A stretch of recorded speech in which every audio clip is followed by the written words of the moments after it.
오늘 예배하러 나오신 여러분들 주님의 이름으로 축복합니다. 선거한다고 다 신경 많이 쓰셨죠?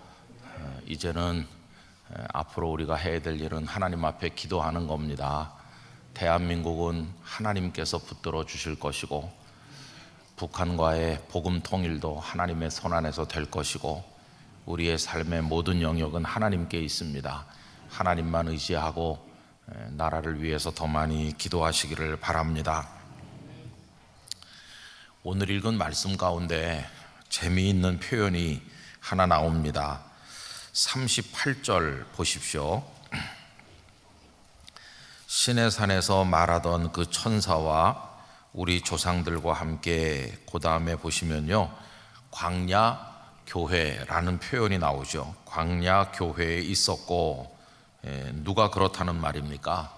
모세가 그랬다 하는 것입니다. 우리 조상들과 함께 모세가 광야 교회에 있었다. 여러분, 흔히 교회 그러면은 예수님께서 승천하시고 다락방에 모여 있었던 그 제자들이 열심히 기도하면서 기다리는 가운데 하나님의 성령께서 임하셨잖아요. 그래서 그 예루살렘의 공동체가 형성이 됐는데, 흔히 그것을 최초의 교회라고 말합니다. 그래서 오늘날 교회 그러면 이 예배당 건물을 교회라고 말하지 않는다는 것은 우리 성도님들이 이미 다 알고 계실 거예요. 예배당 건물이 없어도 그냥 천막 치고 드려도, 아니면 바닷가에 그냥 예배 드려도 믿는 이들이 있으면 거기 교회가 있는 겁니다. 저희 어머니께서 저 한산도 뭐 이런 데 섬에 다니시면서 오래전에 전도하실 때 천막도 없어요. 그냥 바닷가에 사람들 한 20-30명 그냥 모여 앉아가지고 찍은 사진들을 제가 봤는데, 거기 애들도 있고 노인도 있고 뭐 이렇게 옹기종기 앉아가지고, 저희 어머니가 위에는 하여튼 치마 짧은 거, 일제시대 때 신여성같이 그런 복장을 입으시고 뭔가 하시는 거, 그런 사진을 제가 봤어요. 거기 뭐 아무것도 없지만 하나님을 믿는 이들이 있으니까 거기 교회가 있는 거죠. 그래서 교회 본질은 예수 그리스도를 구주로 고백하는 성도들의 그 모임을 교회라고 하는 겁니다. 그때 이후로 쭉 교회가 오늘날까지 이제 이어져 내려온 건데, 참 특이하게도 오늘 이 사도행전 7장에서 이스라엘 백성들이 애굽에서 나와가지고 광야 40년을 지나가는데, 그 광야에 있었던 이스라엘 공동체를 광야 교회 이렇게 부르고 있는 거예요. 그래서 우리가 흔히 생각하는 의미의 예루살렘 교회와는 전혀 좀 다른, 판이하게 다른 건데, 오늘 본문은 그걸 교회라고 지칭하고 있습니다. 근데 예루살렘 그 교회로부터 오늘에 이르기까지의 그 교회하고 여기 광야 교회하고 조금 비슷한 면도 있어요. 오늘 저녁에는 이제 그걸 생각하면서 오늘 우리 이 땅에 있는 교회들을 한번 생각을 해보려고 합니다. 여러분, 교회 생활을 잘해야 신앙생활을 잘한다는 것은 제가 자주 드리는 말씀인데, 교회 생활에 힘들고 시험받고 잘 적응을 못하면 신앙생활도 제대로 안 됩니다. 하나님께서는 이 교회를 통해서 우리에게 말씀을 공급하시고 또 은혜를 주시기 때문에 오늘 예배하는 모든 성도님들은 교회 생활에 복된 삶을 누리셔야 합니다. 그래서 영락교회에서 신앙생활 잘 하시고, 그렇게 할 때 하나님과의 관계도 더 아름답게 자리 잡히게 되리라 생각을 합니다. 여러분, 꼭 목사님들이라고 신앙생활을 잘하는 게 아니에요. 이제 은퇴하신 목사님들을 종종 만나게 돼요. 근데 은퇴하신 목사님들이 평생을 목회하시고 성도님들의 신앙을 위해서 애를 많이 쓰였잖아요. 그러면은 우리 생각에는 목사님들이 하나님을 잘 믿으실 거야 이렇게 생각하지만, 은퇴를 하고 나면 좀 심각한 문제가 생깁니다. 그 뭐냐 하면은 이 교회로부터 유리되기가 쉬워요. 예를 들면은 그 교회에서 아주 오래 계셔서 원로 목사님이 되신 분들은 소속은 그 교회로 돼 있어요. 그래서 원로 목사님들은 다 그 교회에 소속된 분이시죠. 그래서 어느 교회 원로 목사님 누구 이렇게 하죠. 근데 이제 원로 목사님이 되는 분은 그다지 많지 않고 대부분이 다 그저 조금씩 계시다가 이제 떠나시는 거잖아요. 그럼 이제 이런 분들이 소속이 없는 경우가 많아요. 또 원로 목사님이 되신 분들이라 해도 늘 나와서 일주일 내내 목회할 때처럼 한창 목회할 때처럼 교회 오시는 건 아니잖아요. 원로 목사님들이 대부분 보면 일주일에 한 번 예배 때나 오시던지 아니면은 1년에 몇 번만 오시던지 뭐 교회마다 좀 다르지만은 옛날에 비하면은 뭐 거의 교회를 떠나 계신 거나 마찬가지예요. 일반 은퇴 목사님들은 그 교회를 떠나면 다시 갈 일이 거의 없다 보니까 이제 그 교회로부터 이렇게 떨어지는 거죠. 그렇게 은퇴하신 목사님들이 어디 소속이 돼 있어야 되는데 이게 아주 심각한 현실적인 문제가 돼 있어요. 그래서 목사님들이 은퇴하시고 나서 바로 그 다음 주일부터 어디서 예배를 드려야 되는지 굉장히 막막하다고 합니다. 여러분들은 고민 없이 계속 여기 오시면 되니까 여러분들은 행복하신 거예요. 저도 가끔 내가 영락교회에서 은퇴하고 나면 어디 가서 예배 드리지? 그런 생각이 들어요. 근데 이제 뭐 은퇴하고 나도 건강하고 그러면은 가끔 다른 교회에서 목사님 와서 설교 한번 해주세요. 뭐 그런 일도 있겠죠. 이제 그런 날은 이제 그 교회를 가면 되는 건데, 그렇지 않은 날은 이제 어딜 가야 되나? 또 예배라는 게 뭐 주일 낮 예배만 있는 게 아니잖아요. 그래서 제 아내하고 이런 얘기를 며칠 전에도 했어요. 우리 은퇴해도 그 다음 날부터 새벽 기도를 나가고 수요 기도회도 가고 금요 기도회 하는 교회를 찾아서 금요 기도회도 가고 목회할 때랑 똑같이 하나님 앞에 예배를 드리자 이렇게 얘기를 했어요. 근데 이제 문제는 어디 가서 그렇게 해야 되는지 알 수가 없잖아요. 그러면은 한 자그마한 교회 가서 마스크 쓰고 모자도 쓰고 뒤에 앉아가지고 목사 아닌 척 하면서 그렇게 할 수도 없잖아요. 근데 이렇게 뭐 가서 가만히 있으면은 사람들이 물어봅니다. 혹시 목사님이냐고. 참 보는 눈이 있더라고요. 심지어는 식당에 가서 밥 먹는데도 그냥 보통 복장으로 가서 밥 먹는데도 혹시 목사님이냐고 그래요. 어떤 분은 제가 이제 음식을 뭘 주세요 그러니까 김은성 목사님이세요? 이러는 거라서 어떻게 아세요? 그랬더니 목소리를 방송으로 듣고 그래가지고 음성으로 금방 아는 거예요. 그래서 앞으로는 이제 음식 주문할 때 주인 양반 이렇게 해야 되나?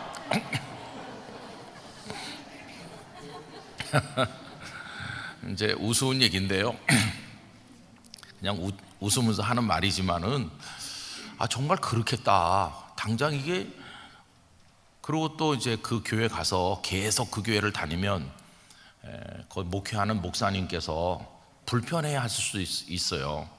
거기 이제 아주 신참 젊은 목사님이 목회를 시작하는데 평생 한 사람이 가서 뒤에 이렇게 하고 있으면은 그분이 얼마나 마음에 부담되겠습니까? 그래서 오늘은 이 교회, 그 다음 주엔 다른 교회 이렇게 부평초처럼 떠돌 수도 없잖아요. 또 그게 뭐가 문제냐 하면 전에도 한번 말씀드린 것처럼 목사님들이 그렇게 하니까 이게 성만찬에 참여를 못하는 거예요. 그러니까 이 교회 한번 저 교회 한번 가면은 마침 그 교회에서 성찬식 할 때 가면 다행인데 까딱 잘못하면은 성찬식을 몇 년일 지나도 못하는 경우도 생긴다는 거예요. 그래서 여러분 제가 왜 이런 얘기를 말씀드리냐 하면은 교회 생활하다 보면은 또 성도들끼리 다투기도 하고 마음의 상처도 받으실 때도 있고 그런데 그래도 절대로 교회를 떠나면 안 됩니다. 아무리 어려운 일이 있어도 여러분 교회에다 뿌리를 깊이 내리셔야 됩니다. 목사님 맨날 싸우기만 하는 교회인데 뭐 그런 교회도 은혜가 있나요? 이렇게 생각하는 분들도 있어요. 그래서 이런 교회는 다니기 싫다 그러면서 막 옮겨 다니고 싶은 충동을 느끼는 분들이 계시는데 그게 잘 몰라서 그러시는 거예요. 여러분, 하나님은 어렵고 힘든 교회를 통해서도 말씀을 공급하시고 은혜를 주시는 거예요. 막 싸우는 교회도 예배는 드리거든요.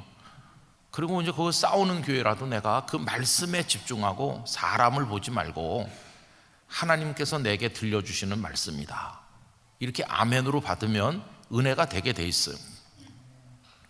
그래서 여러분, 어떤 일이 있어도 하여튼 교회에 뿌리를 내려야 되고 교회를 떠나면 안 돼요. 또 그 교회에 이렇게 뿌리를 내리고 있어야 내가 세상을 떠나면 성도들이 와서 장례 예배도 드리고 나를 천국으로 이렇게 전송해주고, 이게 얼마나 축복된 건지 말할 수가 없어요. 그래서 하여튼 여러분, 영락교회를 사랑하시고 영락교회에 뿌리를 깊이 내린 성도로 하나님 앞에 살아가시기를 바랍니다. 근데 이제 이 교회 생활을 얘기하면서 내가 은퇴하신 목사님들 말씀을 드렸는데, 목사님들도 이렇게 은퇴를 해가지고 떠돌게 되면 교회 생활이 잘 안 되잖아요, 그죠? 그러면 목사님들도 믿음 생활이 잘 안 돼요. 밤낮 설교하던 목사님들도 영이 자꾸 약해지는 거예요, 영적으로. 그래서 여러분, 그 사람이 목사였든지 장로였든지 뭐 이런 게 중요한 게 아니에요. 어딘가 하나님의 은혜가 공급되는 통로가 있어야 되는 거고, 하나님을 예배하는 자리가 있어야 되는 거예요. 그래서 반드시 우리는 교회 생활을 잘해야 됩니다. 교회 생활을 잘해야 신앙생활을 잘할 수 있는 것이거든요. 그럼 교회 생활을 잘하려고 할 때 어떤 구성 요소가 교회마다 있습니까? 가장 기본적으로 말하면 교회는 삼위일체 하나님이 계시죠, 그죠? 그리고 이제 사람들은 다 그 하나님을 믿는 거예요, 그죠? 그래서 모여 있는 거 아닙니까? 그러니까 생각해 보면 간단해요. 하나님께서 계시고 거기 모여 있는 사람들은 다 그 하나님을 한 마음 한 뜻으로 경외하고 찬양하고 이렇게 하는 거잖아요. 그렇게 생각하면 간단하죠. 그래서 아주 단순한 건데, 내가 어떤 직분을 받아 있든지 그 교회에 오래됐든지 얼마 안 됐든지 이런 거 상관없이 우리 인간적인 차이를 다 내려놓고 우리의 공통점이 뭐냐 하면 하나님을 예배한다는 거예요, 그렇죠? 그러니까 남자 여자 뭐 나이 많고 적은 거, 생활 환경의 차이 이런 거 다 초월해서, 직분의 차이 이런 거 다 초월해서 우리는 다 같은 예배자인 것이, 예배자. 주일날 이 자리가 그득하게 차서 예배할 때 뭐 다양하신 분들이 모여 계시지만은 우린 다 예배자로 하나님을 송축하는 것입니다. 그때 우리는 성령님 안에서 하나가 되는 겁니다. 그때 하나님께서 기뻐하시는 겁니다.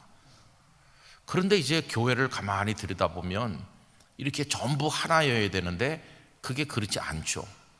우선 교회는 우리 사람들을 가만히 놓고 보면은 거기 목회자가 있습니다. 목회자가 있고 목회자가 아닌 이렇게 나머지 성도님들이 계시잖아요. 가장 크게 나누면 그렇게 나누는 거죠. 목회자와 성도님들 이렇게 구성돼요. 그러면 가장 이상적인 형태는 뭐겠습니까? 목회자도 하나님을 예배하는 사람이고 성도들도 하나님을 예배하는 사람이니까 가장 이상적이고 아름다운 교회는 목회자와 성도가 하나가 돼서 함께 하나님을 예배하는 교회가 최고입니다, 최고. 그런데 현실 교회를 보면요, 이게 잘 안 되고 있어요. 그래서 목회자하고 성도가 같이 하나님을 높이고 함께 하나님께 기쁨이 되고 그래야 되는데 이 목회자와 성도들이 갈라져 있는 거예요. 많은 교회들이 갈라져 있습니다. 그래서 이제 교회를 목회하는 그 지도자로 하나님이 세우신 그 목사, 뭐 담임 목사라고 해둡시다. 담임 목사와 나머지 성도들이 골이 깊은 교회들이 많아요. 따로 놀아요, 따로. 목사님은 목사님대로, 성도들은 성도들대로. 의견이 하나가 안 되고 하나님 앞에 같은 마음으로 나가야 되는데 이 갈라져 가지고 너무도 심각한 교회들이 많아요. 그럼 여러분, 이스라엘 백성들이 애굽에서 나와서 40년을 살았던 이들을 가리켜서 오늘 말씀이 광야 교회라고 그랬는데, 이들은 어떤 모습일까요? 오늘과 맞대서 이렇게 비교를 해보면 거기 지금 하나님께서 계시고, 그 다음에 그들의 지도자로 세운 모세가 있고, 나머지 이스라엘 백성들이 있잖아요. 가장 아름다운 형태가 되려면 모세와 백성들의 마음이 하나가 돼야 돼요. 그래서 모세와 백성들이 다 같이 하나님께 순종하고 하나님을 높여야 그게 최고로 아름다운 모습인데, 여러분 출애굽기, 레위기, 민수기, 신명기 쭉 읽으면서 느끼는 게 뭡니까? 모세가 외롭다, 그런 걸 많이 느끼잖아요. 모세가 홀로 고군분투하면서 하나님 앞에 눈물 흘릴 때가 많고, 이 백성들은 모세와 영으로 마음으로 하나가 돼야 되는데 모세와 이렇게 적대 관계에 있는 거예요. 모세와 이 백성들의 관계는 참 복잡했습니다. 어떤 때는요, 모세는 그 백성들에게 영웅이었어요. 모세가 지팡이를 내밀었더니 홍해가 갈라졌잖아요. 이럴 때 그 홍해를 가른 사람이 모세가 아니죠. 하나님이 하신 거예요. 그죠? 근데 모세는 하나님의 뜻에 순종해서 그저 이렇게 지팡이를 내밀었을 뿐이고, 홍해를 갈라주신 분은 하나님이시죠. 그런데 어쨌든 백성들은 열광하는데, 홍해에서 살아남고 기뻐 뛰면서 찬송하는데, 그 찬송이 하나님께 올리는 찬송이기는 한데 백성들의 눈은 누굴 보고 있을까요? 모세를 보고 있는 거예요. 와, 우리에게는 모세가 있다, 이렇게. 여러분, 그 미묘한 관계를 우리가 알아야 됩니다. 찬양을 받으실 분은 모세가 아니고 하나님이시죠. 모세도 하나님을 찬송하는 거고, 그럴 때 다 하나가 돼야 되는 건데 현실 속에서 보면 그렇지 못해요. 어떤 목사님이 개척을 하셔서 그 교회가 빠른 시간 안에 이렇게 부흥하고 성도들이 많이 모이고 그래가지고 수천 명 모이는 교회가 됐다고 칩시다. 그러면 그 목회자나 성도들은 다 같이 한 마음 한 뜻으로 하나님을 경배해야 되잖아요. 그런데 현실 교회를 많이 보면 성도들은 하나님께 집중해야 되는데 많은 경우에 그 목사님께 집중하는 거예요. 그런 교회가 많아요. 그래서 목사님께 집중하다 보니까 하나님과 목사님이 이렇게 겹치는 거예요. 그 목사님도 아무리 열심히 목회하셨고 아무리 훌륭한 일을 많이 하셨다고 해도 하나님을 경배해야 될 성도 중에 한 사람일 뿐인데, 성도들이 목사님을 거의 하나님 비슷한 존재로 생각해요. 그렇게 되면 병드는 겁니다. 그 목사님 자신도 병이 들어요. 나도 죄인이고 하나님의 은혜가 필요하고 언제나 겸손하게 하나님 앞에 엎드려야 된다는 걸 망각하기가 쉬워요. 그래서 하나님 비슷한 존재인 줄로 착각하게 되기가 쉬워요. 그래서 아주 거만해지고 목사님이 당신 뜻대로 교회를 좌지우지하면서, 그래서 마지막에 가면 은퇴를 못하는 거예요. 손에 쥐고 흔들다가 이거를 하나님의 교회인데 꼭 내 교회처럼 생각이 돼가지고 내려놓질 못해요. 그래서 별로 바람직스러운 건 아니지만은 그 다음에 오실 목사님을 내 마음에 맞는 목사님 모셔와야 되겠다. 뭐 그래서 내가 배후에서라도 뭐 이렇게 하고 싶다. 뭐 그런 얘기들 많이 하잖아요, 현실적으로.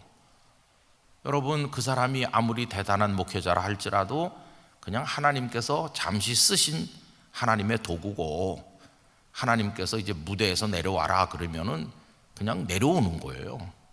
모든 것은 하나님이 주인이시고 하나님의 뜻대로 되는 거 아닙니까? 근데 또 성도들도 그래요. 목회자도 그렇게 될 위험성이 있을 뿐만 아니라 성도들도 우리 목사님, 우리 목사님, 우리 목사님은 하나님 비슷하다, 막 이렇게 생각하다 보면은 이게 잘못되는 거예요. 여러분, 백성들이 모세를 볼 때 그렇게 보였을 것 같아요. 모세가 손 내미니까 바다가 막 쫙 갈라지고, 모세가 몇 마디 하면 막 만나가 내리고, 우와, 굉장한 거 아니에요? 그렇게 또 어떤 때는 모세가 백성들에게 정말 영웅이었어요. 우리에게는 모세만 있으면 하나도 부러울 게 없다. 모세만 있으면 된다. 근데 여러분, 모세만 있으면 된다는 생각이 맞는 생각입니까? 잘못돼도 한참 잘못된 거죠. 뭐라고 말해야 되냐 하면은, 하나님만 우리와 함께 계시면 걱정 없어, 이렇게 말해야 되는데, 초점이 하나님께 가 있어야 되는데 사람은 눈에 보이는 모세를 추구하는 거예요. 하나님은 눈에 보이지 않으시고 눈에 보이는 모세에게 집중하면 모세가 하나님 대신하는 우상처럼 될 수 있는 거죠. 실제로 모세가 시내산에 하나님의 부르심을 받아서 율법의 말씀을 받기 위해서 올라가 계셔서 오랫동안 안 내려오니까 눈에 보이던 모세가 안 보이니까 이 백성들은 금방 불안해졌습니다. 그래서 아론에게 와서 우리를 인도할 신을 만들라, 이렇게 말하잖아요. 그러면서 모세가 어디로 갔는지 모르겠다는 거예요. 그러니까 그 표현, 우리를 인도할 신을 만들라는 말은 거의 모세를 신처럼 생각했었다는 증거입니다. 근데 모세가 눈에 안 보이니까 이제 그런 얘기를 한 거잖아요. 그래서 아론은 금송아지를 하나 만들고 이 금송아지가 우리를 인도할 신이다, 이런 어처구니 없는 일을 했어요. 초점을 하나님께 맞추지 않으면 그렇게 되는 거죠. 그래서 모세가 어떤 때는 백성들에게 마치 영웅이요, 신처럼 그렇게 여겨질 때도 있었어요. 그러나 동시에 모세는 백성들이 가장 미워하는 대상이기도 했어요.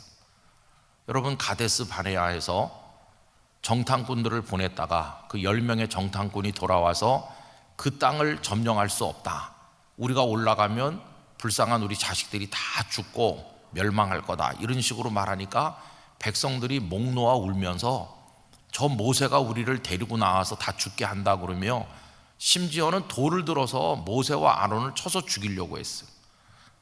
홍해를 건너고 할 때는 영웅이고 하나님 비슷한 존재로까지 생각했던 그 모세가 하루아침에 죽여야 될 대상으로 증오의 대상이 된 거예요. 그래서 여러분, 40년 그 광야 생활을 보면은 참 복잡했어요. 하나님께서는 모세를 말씀 전하는 자로 세우셨거든요. 여러분, 38절, 아까 우리 광야 교회에 있었다, 그 다음을 읽어보면 뭐라고 되어 있습니까? 또 살아있는 말씀을 받아 우리에게 주던 자가 이 사람이다. 모세의 사명은 이제 말씀을 전달해 주는 거예요. 하나님의 말씀을 받아서 전달해 주는 거. 오늘날도 이제 목회자들이 설교를 통해서 하나님의 말씀을 설명하는 거랑 비슷하잖아요. 또 모세가 무슨 일을 했느냐 하면 44절로 가봅시다. 이제 성막을 만들게 했어요. 그죠? 그것도 하나님의 지시를 받은 거죠. 44절, 45절 천천히 같이 읽겠습니다. 광야에서 우리 조상들에게 증거의 장막이 있었으니 이것은 모세에게 말씀하신 이가 명하사 그가 본 그 양식대로 만들게 하신 것이라. 우리 조상들이 그것을 받아 하나님이 그들 앞에서 쫓아내신 이방의 땅을 점령할 때에 여호수아와 함께 가지고 들어가서 다윗 때까지 이르니라. 아멘. 시내산에 올라갔을 때 하나님께서 성막을 만들게 하셨죠. 그래서 광야 생활 동안에 그걸 지고 이동하면서 하나님 앞에 경배하고 기도했잖아요. 이게 다윗 때까지는 성막으로 있었고 그 다윗이 준비해서 그 아들 때는 성전을 이제 지은 거 잘 아시지 않습니까? 근데 모세는 그런 일도 했다는 거예요. 하나님으로부터 말씀을 받아서 전해주는, 오늘날 설교자와 같은 역할을 했을 뿐만 아니라 성막을 만들게 해서 하나님 앞에 예배하는 백성이 되도록 그들을 이끌어 주었다. 모세는 오늘식으로 말하면 어느 교회 목사님과 같은 역할을 했다고 할 수 있어요. 그런데 백성들은 모세를 그렇게 추종하지 않았어요. 한때는 모세를 대단한 그런 분으로 따랐지만 어떤 때는 돌 던지고 모세를 원망하고 얼마나 모세와 그 백성들 사이가 불편할 때가 많았는지, 그리고 모세의 말을 듣지 않았어요. 그리고 그들이 얼마나 패역하게 행동했습니까? 예를 들면 그들이 하나님을 거역하다가 불뱀에 물리게 됐는데 하나님께서 불쌍히 여겨서 놋뱀을 만들어서 이렇게 높이 장대 끝에 달게 하셨고 쳐다보면 산다. 그래서 모세가 백성들에게 말했어요. 하나님께서 내게 말씀하시기를 그 놋뱀을 쳐다보면 죽지 않고 산다고 했습니다. 그러면 다 쳐다봐야 되는데 사람들은 쳐다보질 않았어요. 쳐다보는 사람은 살 텐데 이게 얼마나 패역한 겁니까? 모세가 아무리 말해도 듣지 않는 거예요. 그래서 하나님께서 여기 스데반 집사님의 설교를 통해서 그들을 책망하시는 것을 볼 수 있습니다.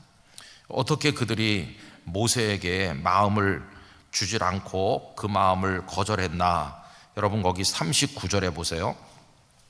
우리 조상들이 모세에게 복종하지 아니하고자 하여 거절했다. 참 이게 마음이 아픈 거죠.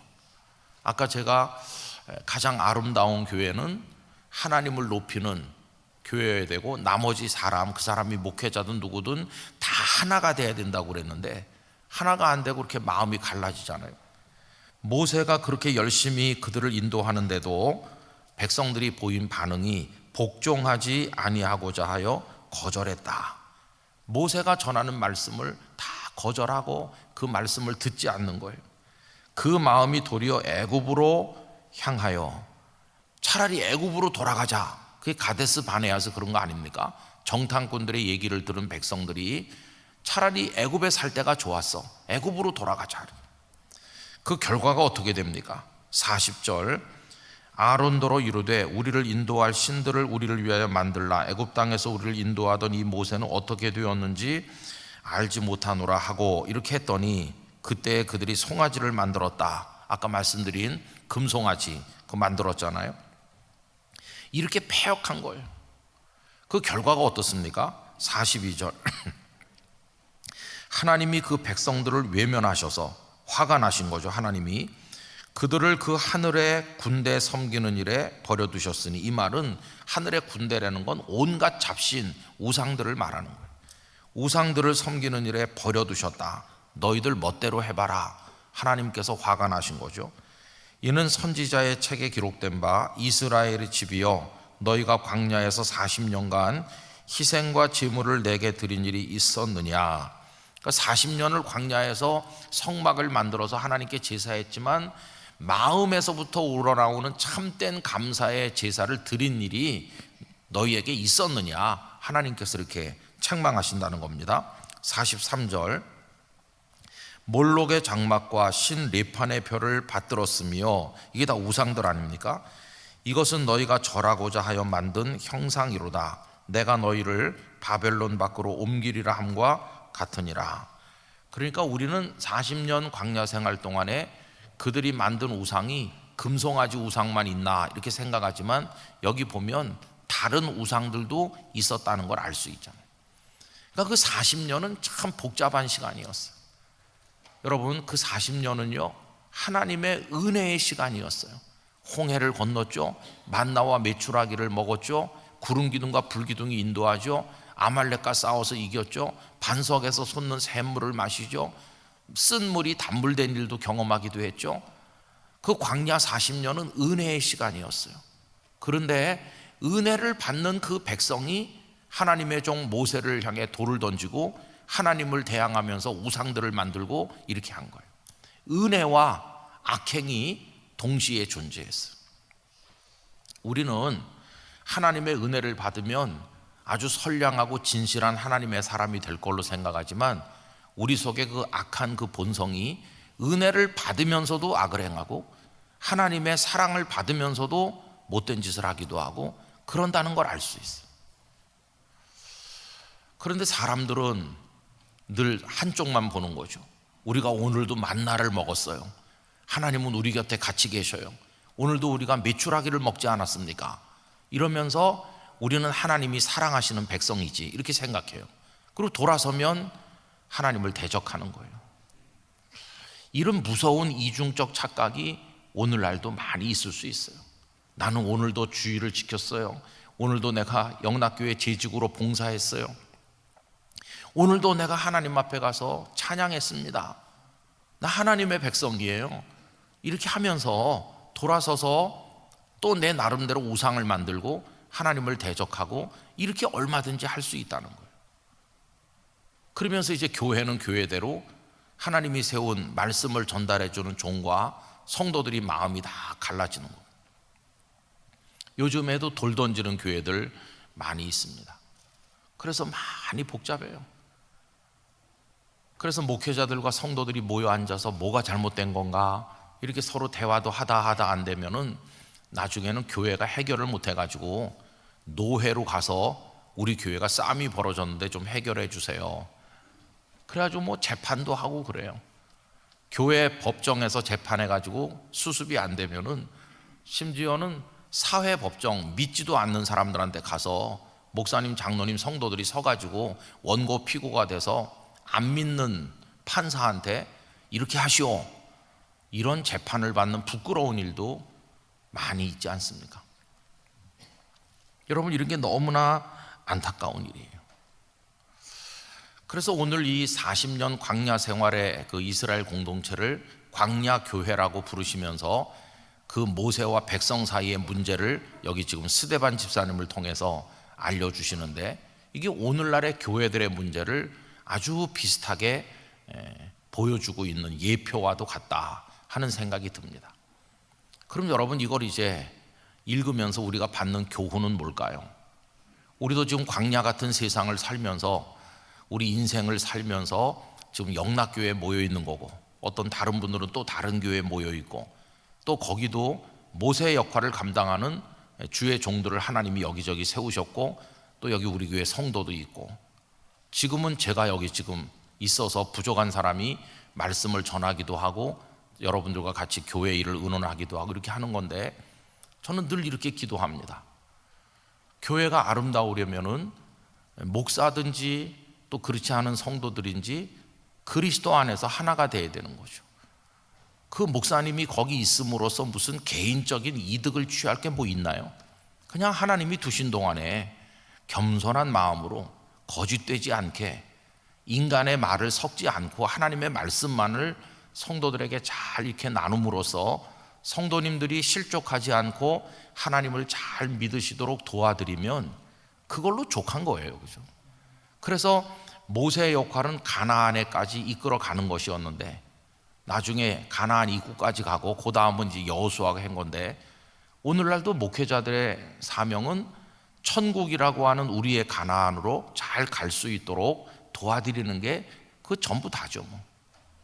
그리고 이제 문제는 성도들이 그 가나안에 들어가는 거죠. 이스라엘 백성들도 그 모세는 모세대로 사명을 다하고 가나안에 들어가는 건 그 백성들이었는데, 가데스 바네아에서 파국을 만들었잖아요. 모세는 가나안으로 가야 된다고 그러고 여호수아와 갈렙도 가나안으로 가야 된다고 하는데, 이 백성들은 돌을 던져 치면서 애굽으로 돌아가자 이렇게 해가지고 완전히 갈라지니까 그들은 가나안에 들어가지 못하고 광야에서 멸망했죠. 날마다 은혜의 만나를 먹으면서 멸망했죠. 은혜를 받으면서 멸망해. 참 무서운 겁니다. 까딱 잘못하면은 우리가 매주일 교회에 와서 예배를 드리고 말씀을 받고 주님을 섬긴다고 하다가 멸망할 수 있겠구나, 이런 생각을 해보면 정말 두려운 말씀이 아닐 수가 없어요. 그래서 여러분, 저는 이 땅에 존재하는 현실 교회들이 이런 어려운 문제로부터 벗어나야 되는 건데, 지금 우리는 영락교회 안에 있으니까 영락교회를 그러면 어떤 교회로 우리가 기도하면서 나가야 축복된 교회가 될 수 있고 우리는 그 안에서 믿음 생활을 잘 할 수 있을 것인가, 이렇게 생각을 할 때 오늘 말씀이 교훈이 된다고 생각합니다. 우리 영락교회에 세워주신 목회자들은 다 모세 같은 사람이 돼야 된다고 생각합니다. 모세는 아무 사심이 없었어요. 백성들을 섬긴다고 모세가 무슨 뭘 챙기겠어요? 그걸 통해서 모세가 무슨 이득을 취하겠어요? 모세는 심지어 백성들을 용서해 주시고 차라리 날 죽게 해달라고 할 정도로 자신의 생명까지 거기다 걸고 하나님 앞에 최선을 다했어요. 오늘날의 목회자들도 그저 백성들을 사랑했던 모세처럼 우리 교회와 성도들을 위하는 마음으로 요만큼의 인간적인 욕심도 없이 하나님이 허락하신 시간 동안에 충성을 다하고 하나님의 말씀을 가감없이 전달하는 그런 목회자들이 돼야 되겠죠. 여러분, 우리 영락교회 목회자들을 위해서 기도해 주시기 바랍니다. 그렇게 돼야 되는 것이죠.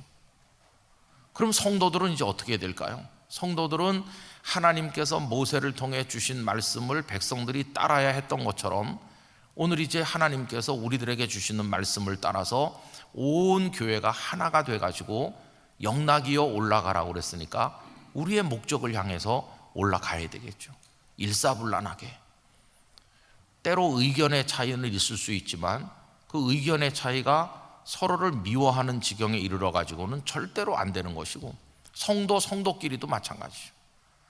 나중에 보면 다단과 아비람이라든지 그런 사람들이 얼마나 그 분규를 만들어내고, 나중에 하나님의 심판 아래서 땅이 갈라져 고라 자손이랑 다 땅 속에 이렇게 묻히는 그런 무서운 일도 있었는데, 그런 파국이 없이 모두가 다 한 덩어리가 되어서 축복의 가나안을 향해서 쭉 나갈 수 있어야 되는 거죠.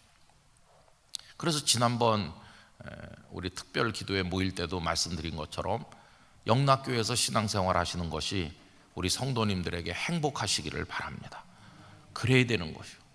또 저도 행복한 목회를 할 수 있기를 간절히 바라고 있습니다.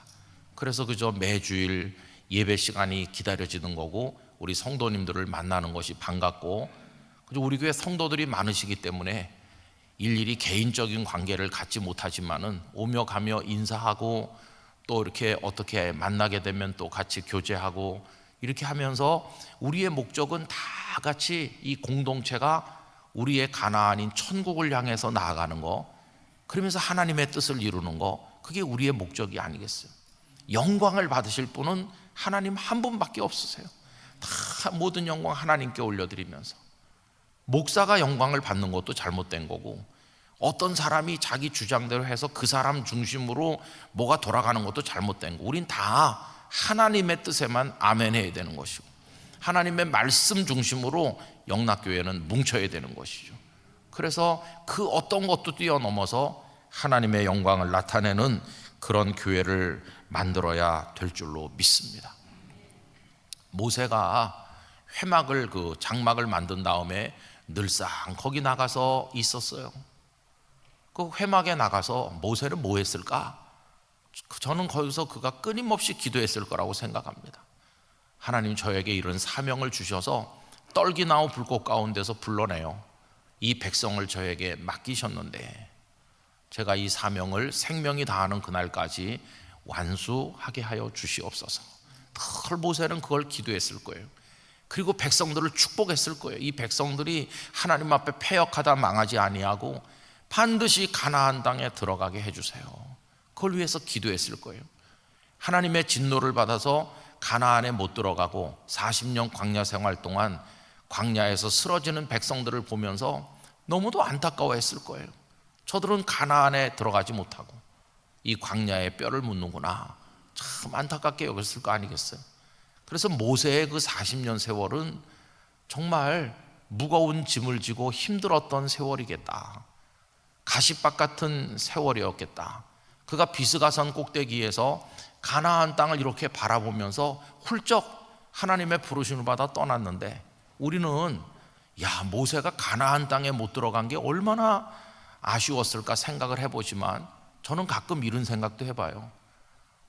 비스가산 꼭대기에서 가는 게 편하지, 그런 사람들하고 가나안 땅에까지 가서 지지고 볶고 싸우는 거 얼마나 힘들겠나. 하나님께서 모세를 사랑하셔서 비스가산 꼭대기에서 데려가신 거다. 여러분, 그 다음에 그걸 바톤을 물려받은 여호수아에게 무슨 일이 있었나요? 여호수아는 모세가 돌아가셔서 크게 낙담했는데, 여호수아 1장 1절에 보면은 하나님께서 내 종 모세가 죽었으니 너 이제 일어나라 그러면서 강하고 담대해라 몇 번씩 말씀하시면서 백성들과 함께 요단강을 건너서 가라 이렇게 하시잖아요. 그래서 이제 여호수아가 용기를 내 가지고 백성들을 격려하고, 그래서 이제 요단강을 건너서 이렇게 잘 되는 것 같았는데 무슨 일이 있었습니까?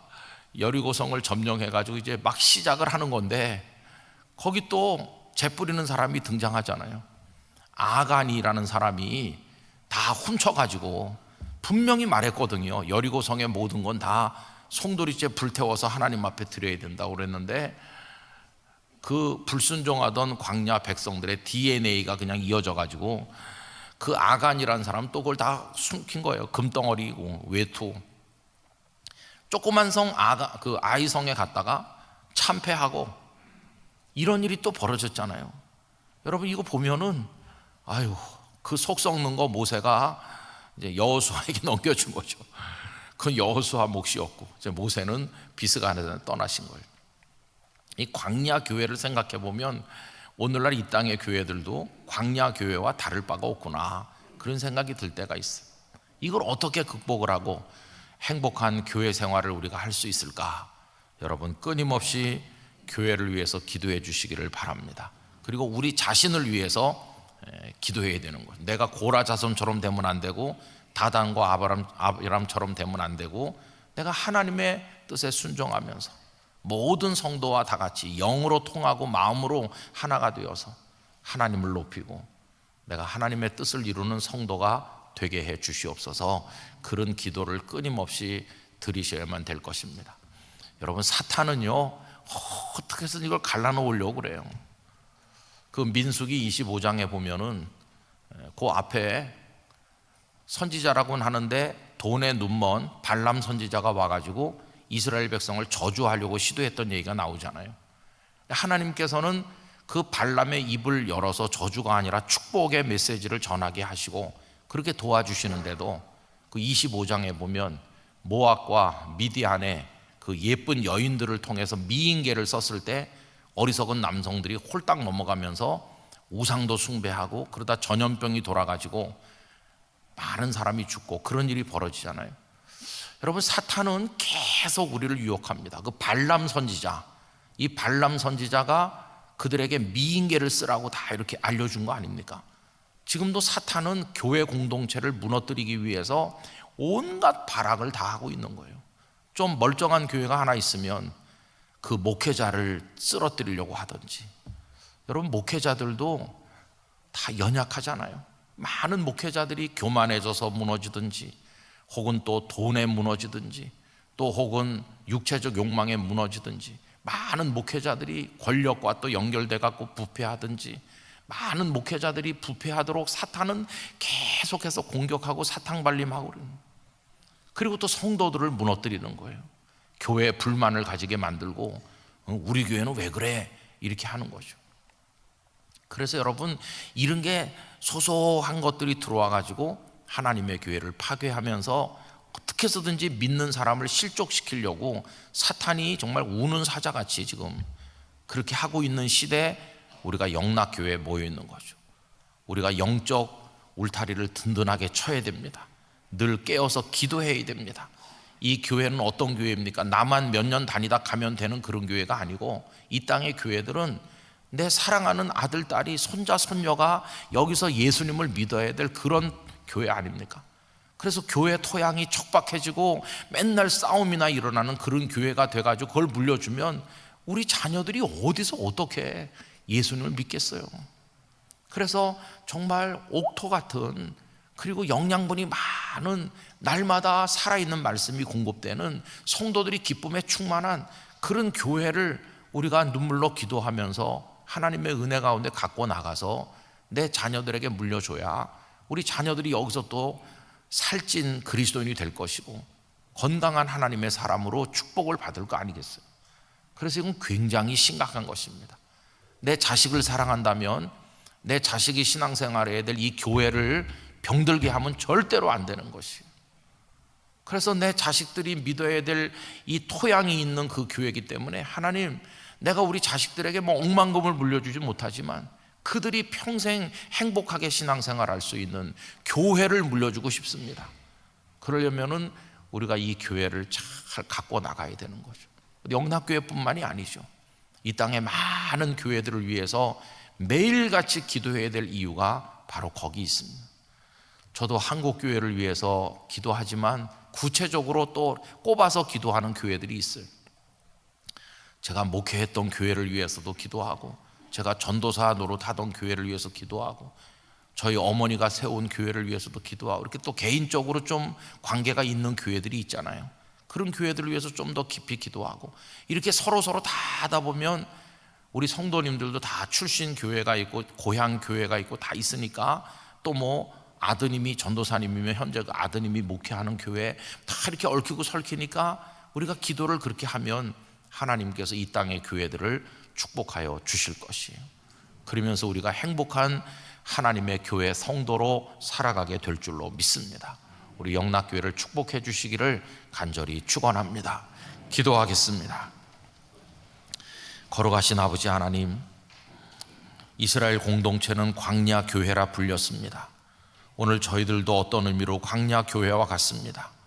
모두가 하나가 되어 하나님만 높였어야 되는데 때로는 사람과 사람들이 갈라져서 그 일을 잘 못할 때도 많았습니다. 이스라엘 백성들도 모세와 백성들 사이에 갈등이 깊었을 때도 많았고, 그로 인해서 상처와 좌절도 많았고, 오늘 현실의 교회들도 그런 일이 너무나도 많습니다. 하나님, 우리 영락교회는 저희 모두가 하나가 되어 오직 하나님만 높이게 하여 주시옵시고, 하나님의 말씀에만 순종하는 교회가 되게 하시고, 그 사람이 목회자든지 장로님이든지 권사님이든지 누구든지 새로 믿는 사람이든지 갈등과 상처 없이 하나가 되어서 하나님만 찬송하게 하여 주시옵소서. 영락교회가 옥토 같은 교회가 되기를 원합니다. 말씀이 뿌려지면 100배로 열매 맺는 교회가 되기를 원합니다. 우리 모두가 건강한 성도가 되기를 원합니다. 우리 자손들이 여기서 복을 받게 되기를 원합니다. 주여, 저희 교회를 지켜주시기를 기도드립니다. 아버지 하나님, 목회자들은 오직 하나님의 뜻만 따르고 하나님 영광만을 나타내게 해주시고 그 어떤 영적 타락과 부패를 이겨낼 수 있도록 도와주시며 성도 한 분 한 분은 살아있는 하나님의 사람으로 승리하도록 은혜 내려 주옵소서.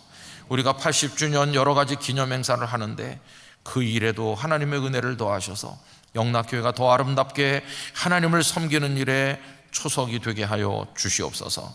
예수님의 이름으로 기도하옵나이다. 아멘.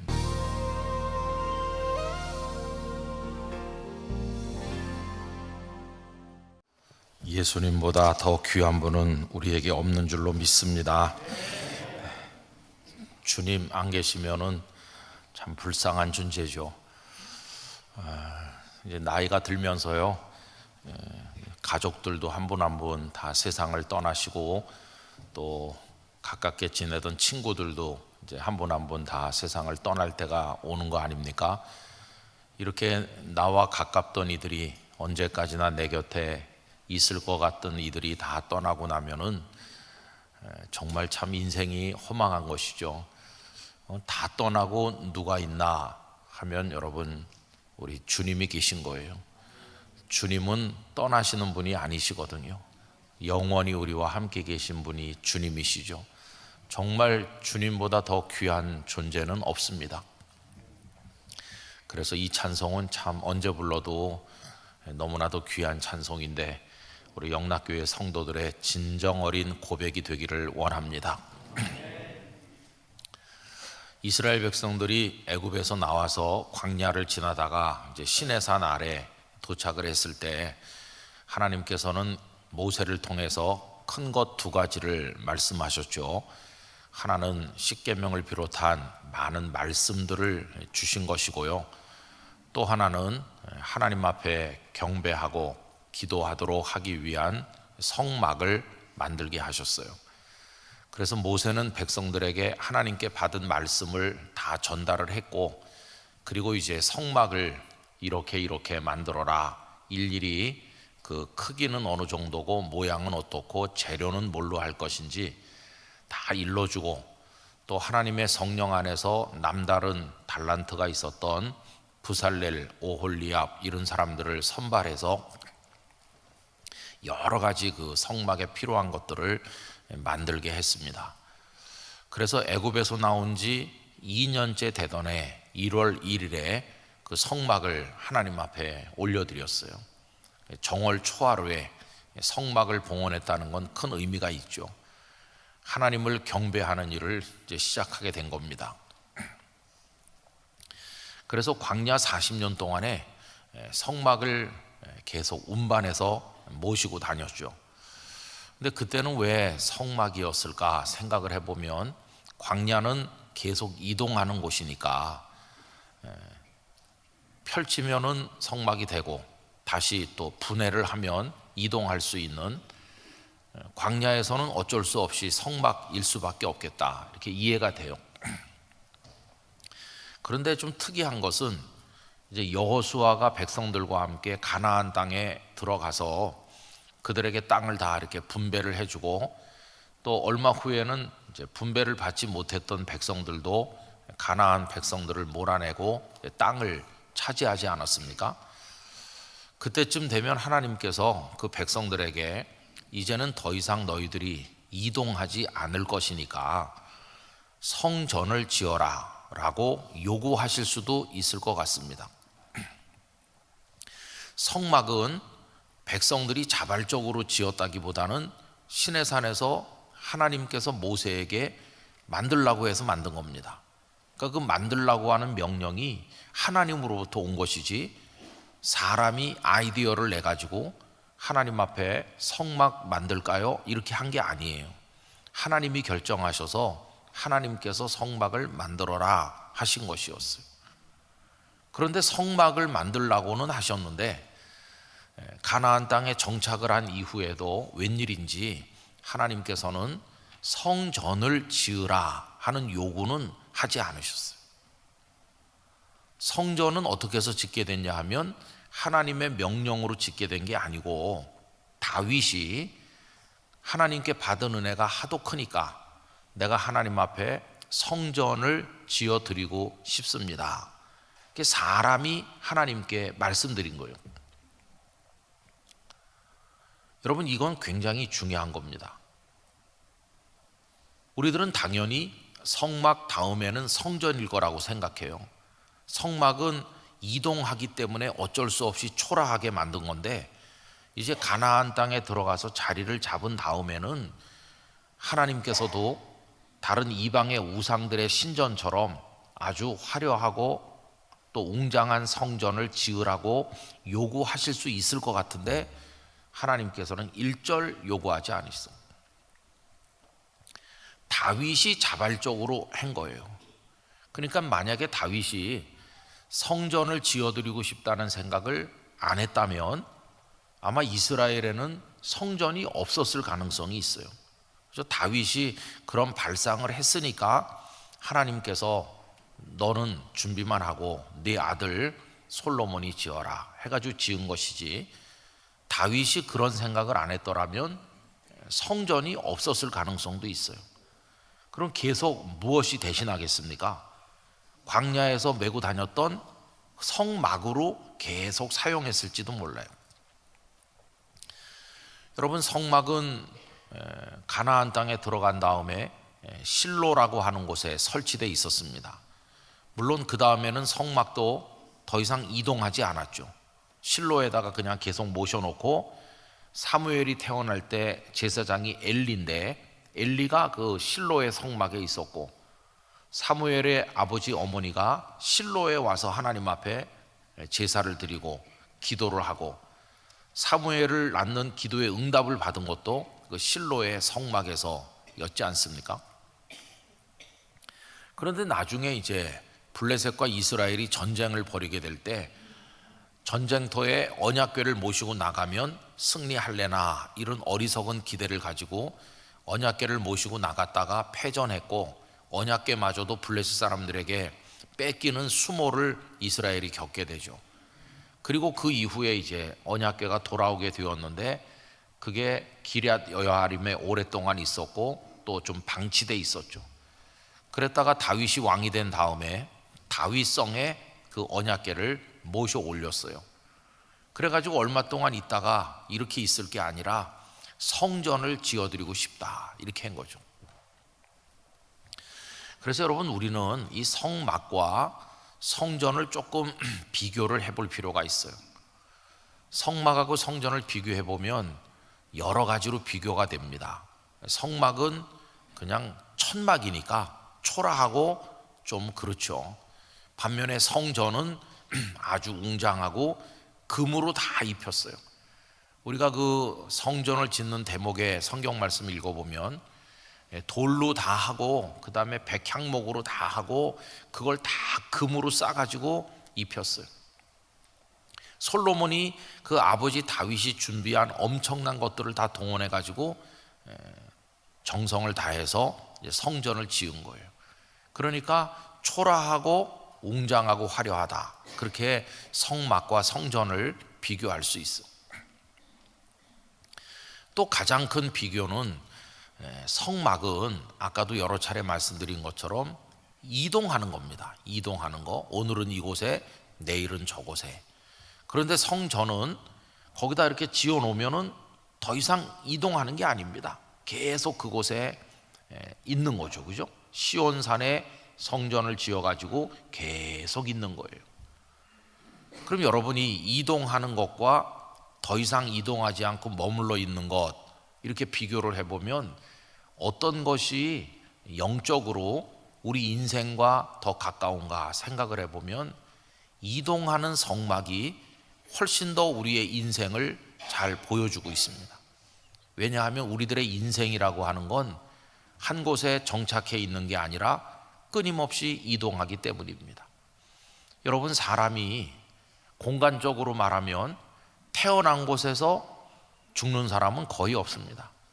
내 고향은 저 이북이야, 아니면 저 강원도 두메산골 어디야, 그래서 태어났지만 지금은 돌고 돌다가 외국에도 살고 이렇게 하다가 현재는 여기 살고 있다, 이렇게 말하는 거죠.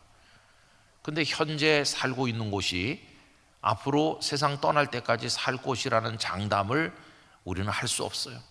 하나님께서 앞으로 또 어디로 옮겨가게 하실는지는 우리는 알 수 없는 것이, 공간적으로도 우린 이동하는 것이고, 또 공간보다도 더 우리 실존에 심각한 것은 우리 모두는 시간적으로 이동하고 있다는 겁니다.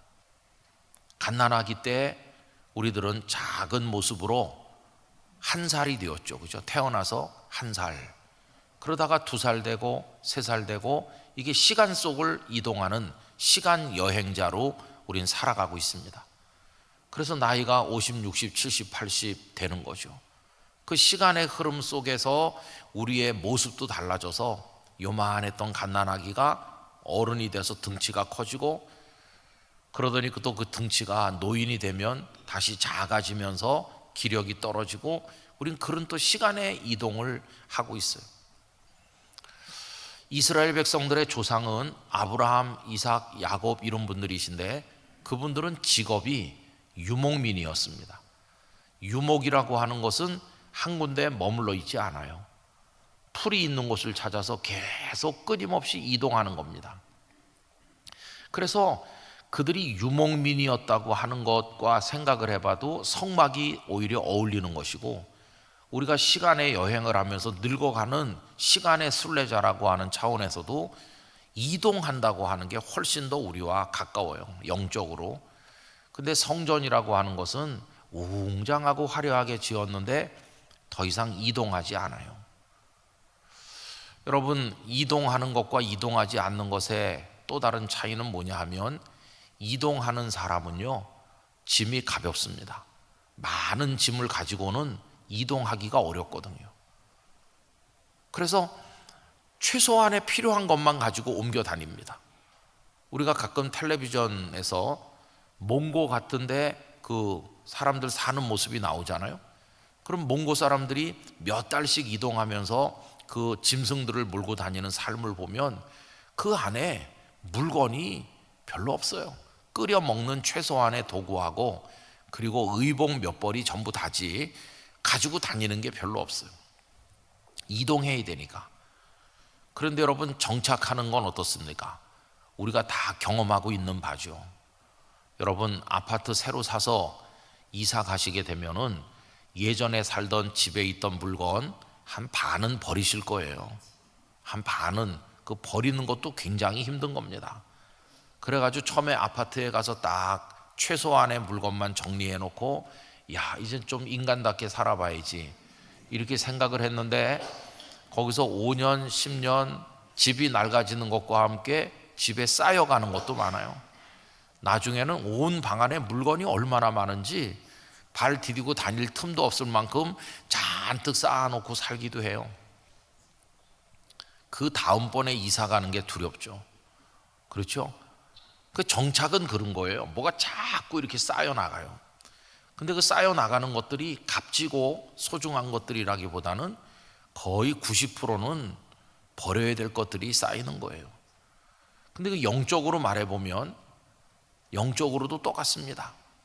하나님, 저는 나그네입니다.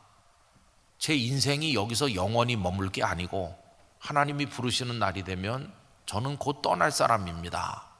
유목민적 영성을 가지고 이동하는 나그네의 영성을 가지고 사는 사람은 언제나 자기 영혼의 욕심을 버리고 마음을 비우고 가벼운 영혼으로 하나님 앞에 겸손하게 나아갑니다. 그런데 머물러서 정착해갖고 이 땅에서 천년만년 살 것 같이 생각하는 사람은 뭐 그렇게 움켜쥔 게 많은지 세상에 부귀 영화 다 움켜쥐고 놓질 못해요. 그 유목민은 겸손할 수 있어요. 아주 작은 삶을 미니멀리스트처럼 살 수 있어요. 그런데 정착해 사는 사람들은 많이 쌓아놓는 거예요. 예수님의 비유 속에 어떤 어리석은 부자가 농사를 많이 해가지고 곡식을 잔뜩 쌓아놓는다고 그러잖아요. 이게 정착이죠. 농사라고 하는 거는 한 군데 적어도 몇 달은 머무르는 사람이 할 수 있는 거지 매일 옮겨 다니는 사람은 농사를 못합니다. 농사는 정착 문화죠, 그죠? 그래가지고 잔뜩 창고에 쌓아놨더니 하나님께서 그날 밤에 말씀하시죠. 오늘 밤 너의 영혼을 내가 찾으면 이 쌓아놓은 것이 누구의 것이 되겠느냐.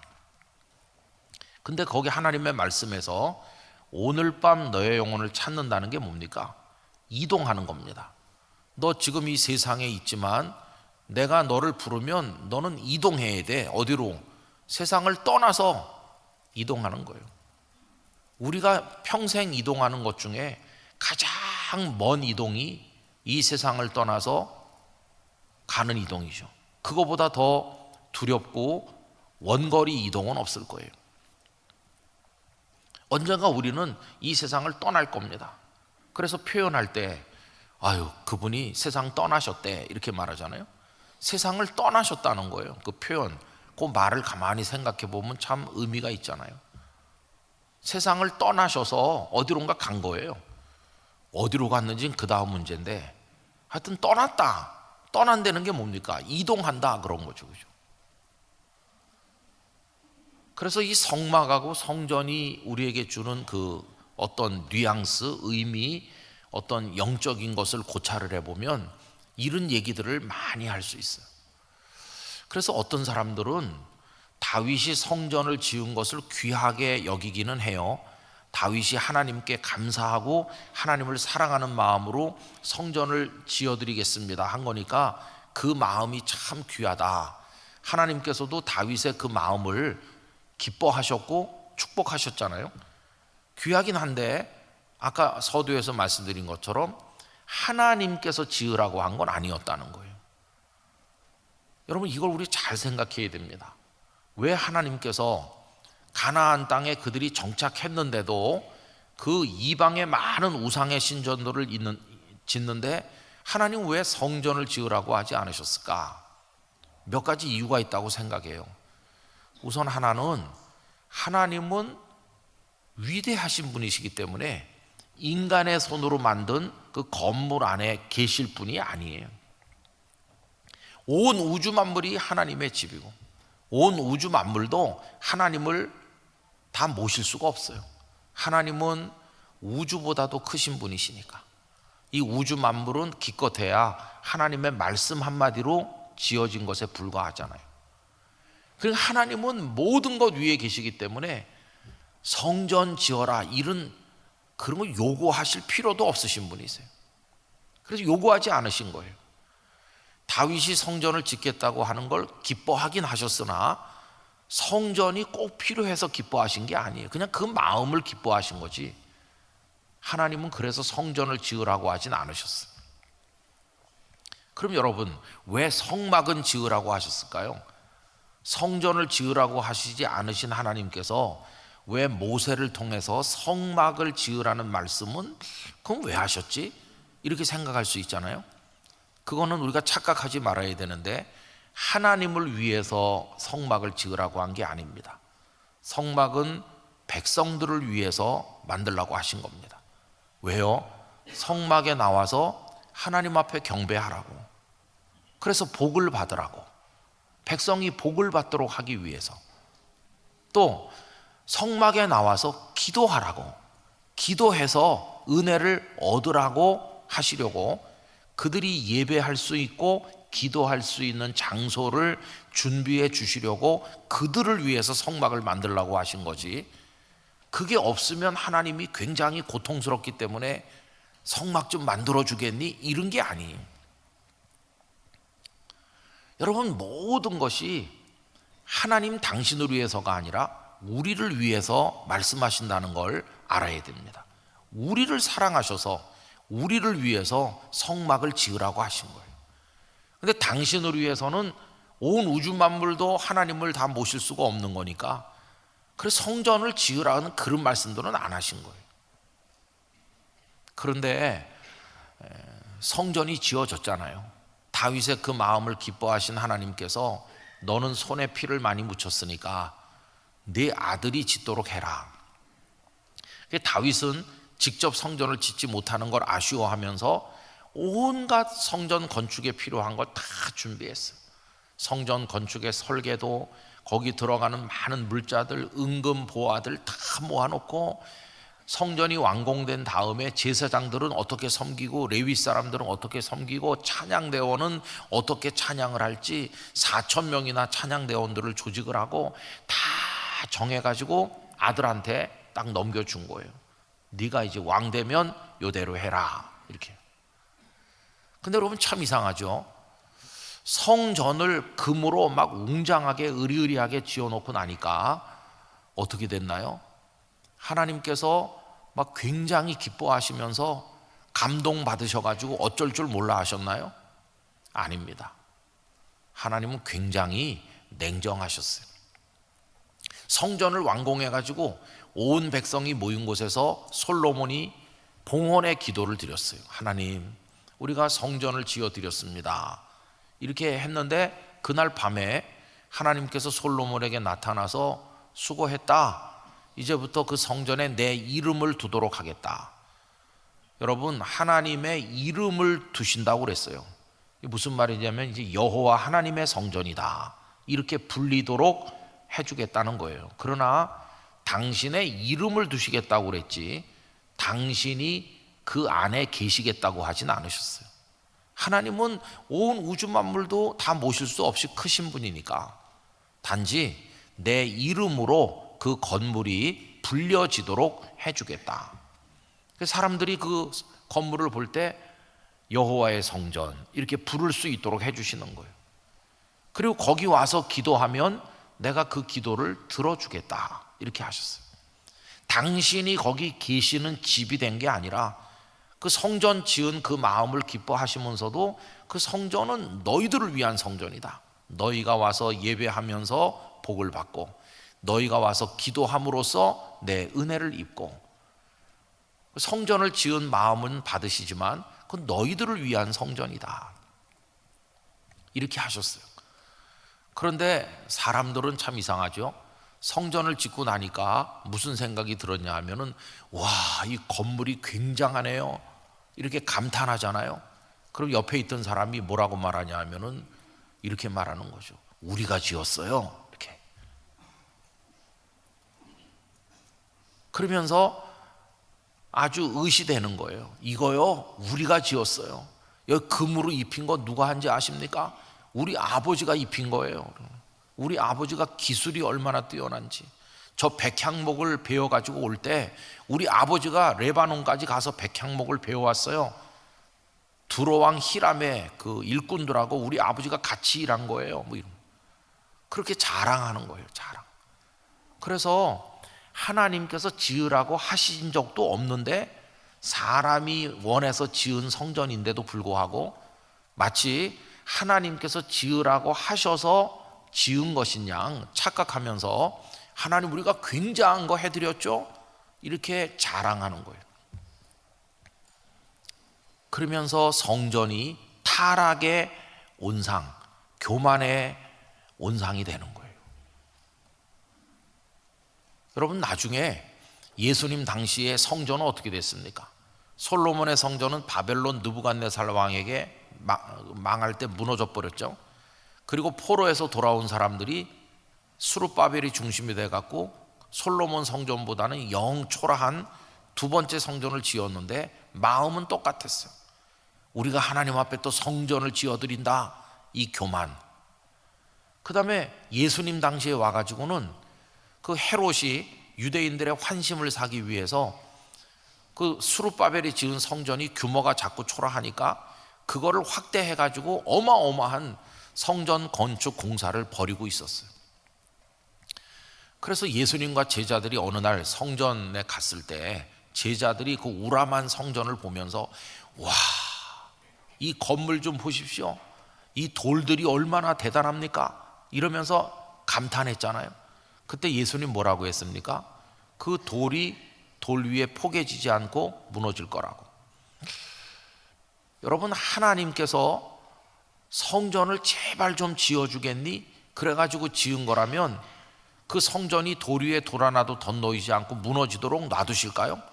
절대 그렇게 하지 않으시죠. 그런데 하나님이 필요해서 성전을 지은 게 아니었다는 거예요. 그러니까 하나님은 언제든지 그 성전을 버릴 수도 있다는 거예요.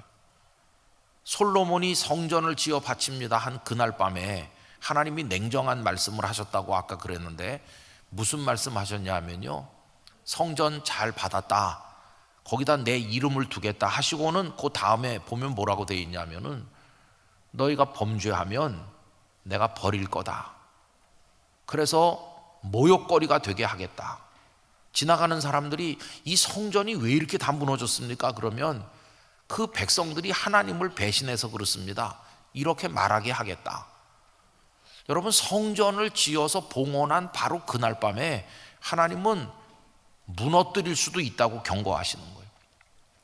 무슨 얘기냐 하면 성전 건물 따위에는 하나님은 요만큼의 미련도 없으신 거예요.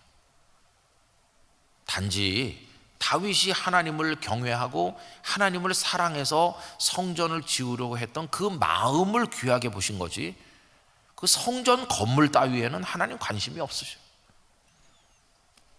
무너뜨리겠다고 말씀하시더니 바벨론 왕 느부갓네살이 왔을 때 막 다 깨뜨려 부수고 불 지르고 하는데 하나님 가만 놔두셨어요.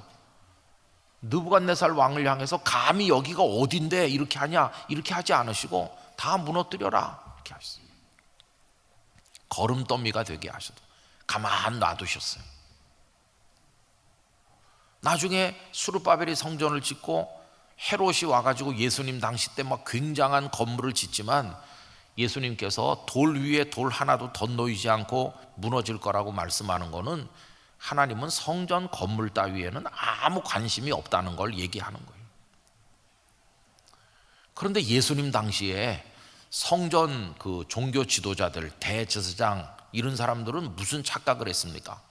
이 성전이 얼마나 굉장하냐, 이거 우리가 하나님 앞에 지어드리는 거다, 이 성전에는 하나님이 계시다, 그러면서 하나님을 성전 안에다가 가둬놓고 자기들이 하나님을 팔아서 영광을 누리는 거예요.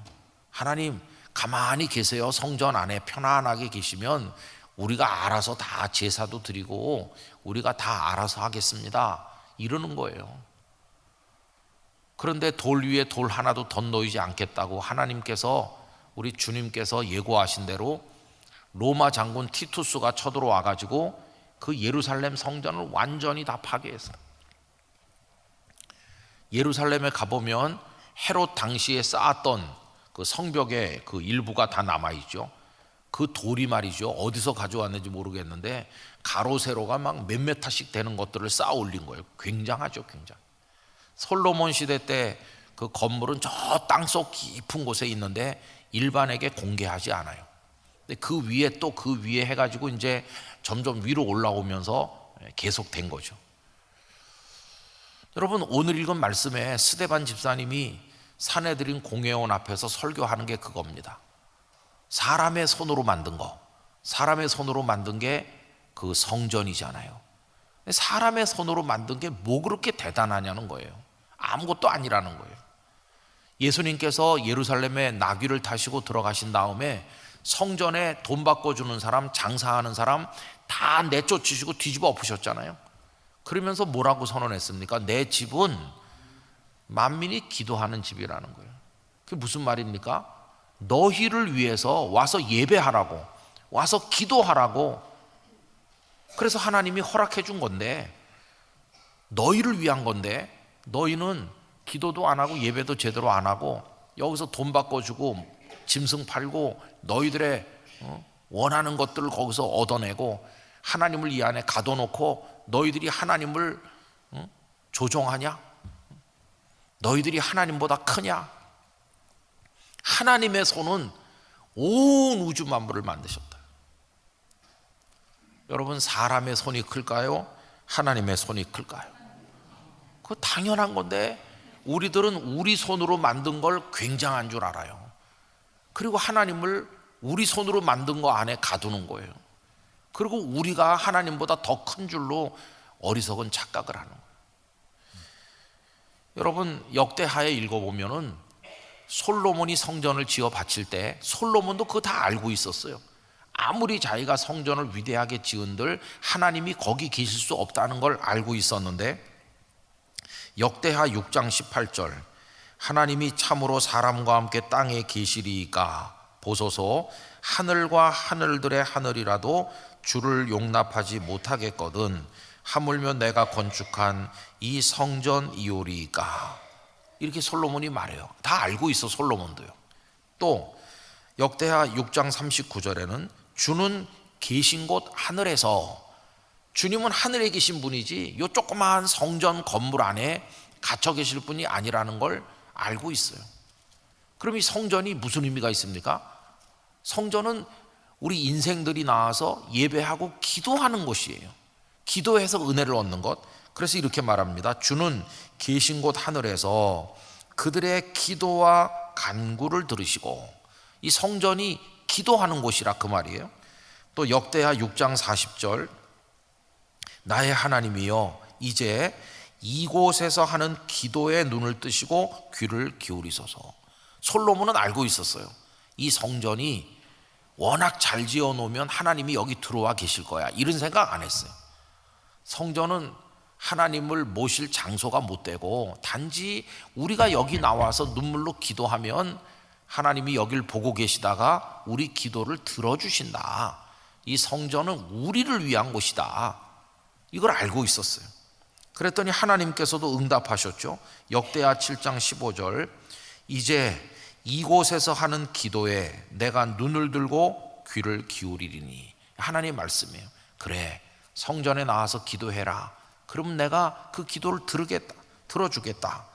이는 내가 이미 이 성전을 택하고 거룩하게 하여 내 이름을 여기에 영원히 있게 하였음이라.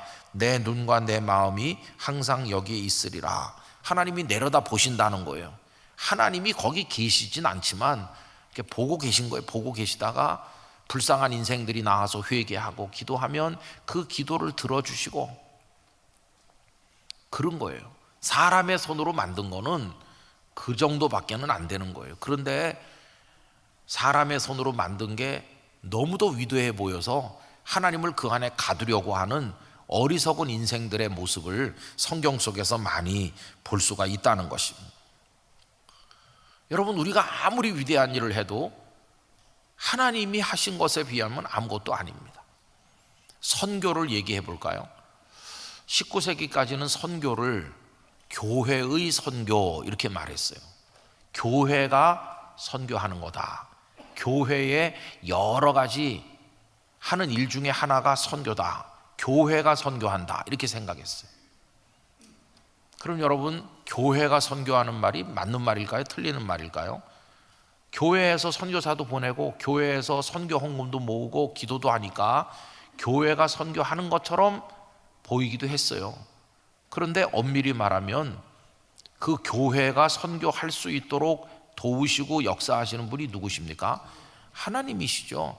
그래서 하나님이 하시는 선교라는 말이 등장했어요. 교회는 하나님의 도구일 뿐이지, 교회는 하나님의 손에 붙들려서 선교를 하는 도구일 뿐이지, 이 땅에 멸망해가는 인생들을 구원하시고 하나님의 나라를 이루시는 그 모든 마스터 플랜을 세우시고 움직이시는 분은 하나님이시다. 그러니까 교회도 하나님께서 선교하는 것에 그냥 도구로 순종하는 것뿐이다. 그래서 선교보다도 크신 분이 하나님이세요. 하나님은 모든 선교보다도 크신 분이시고 하나님은 교회보다도 크신 분이시죠. 교회가 아무리 위대한들 하나님보다 더 클 수는 없는 것이, 목사가 아무리 위대한 목사라고 한들 하나님보다 더 큰 목사는 존재하지 않아요. 하나님은 가장 위대하신 분이시고 연약한 죄인을 불러 목사 되게 하기도 하고 일꾼 되게 하시기도 하고 연약한 사람들을 모아 교회를 만들게 하시기도 하고 그 교회를 부흥시켜 주시기도 하고 그 교회가 예배당을 짓게 하기도 하고 그 교회가 선교하게 하기도 하면서 가장 크신 하나님이 영광을 받으시는 거지, 우리 손으로 한 게 뭐 대단한 게 아무것도 없어요. 근데 여러분, 목회자들도 그걸 잘 분간을 못해요.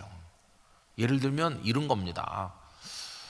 어떤 목사님들은 아주 훌륭한데 목회가 잘 안 되는 분이 있어요. 그러다 이제 은퇴하는 분도 여러 번 봤어요. 근데 그분들이 다 이렇게 말합니다.